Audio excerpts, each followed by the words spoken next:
solutions that make for peace in a time of political turmoil such as has not been seen since the 1930s. We hope that such a book will help Christians begin to discern how to respond with wisdom to the situations in places such as Ukraine, Nigeria, Gaza, Myanmar, and Taiwan. Help them to discern how to think about constitutional monarchy and democratic republics. Teach them to fear the seduction of political power. Call them to seek to build something that carries over into the new creation, as well as to rest in the goodness and faithfulness of the one who is King of kings and Lord of lords. To such ends, our book begins by noting the political upheaval and emerging empires of our own day. It then describes how Jesus and his followers came onto the scene at the height of the Roman Empire and had to negotiate their own way around various imperial horrors. Chapter 1. Thereafter, we point out that the Church had to pivot from being under the threat of the empire to enjoying its many benefactions.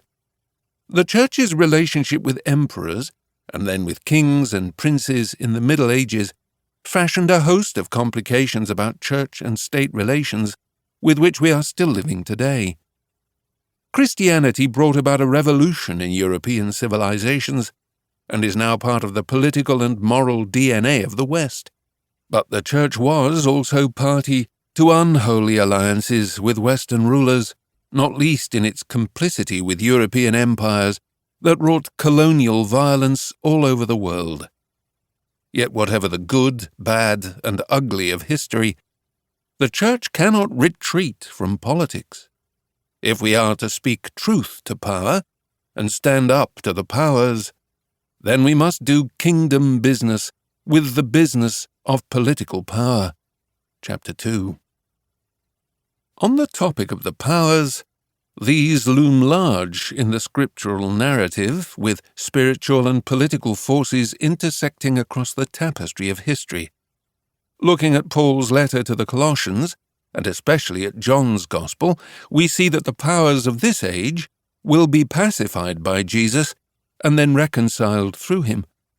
The backstory here is that God had always intended humans to be partners in his dominion.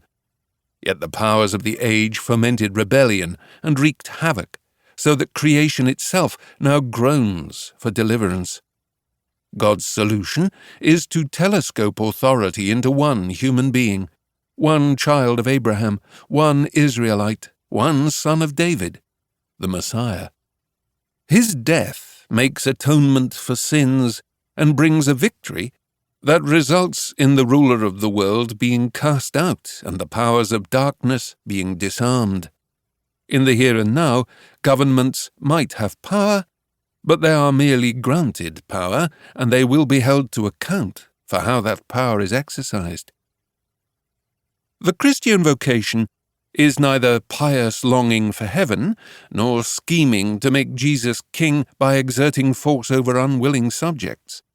Instead, Christians should be ready to speak truth to power, being concerned with the righteous exercise of government, seeing it bent towards the arc of justice, and fulfilling the service that God expects of governing authorities. Chapter 3.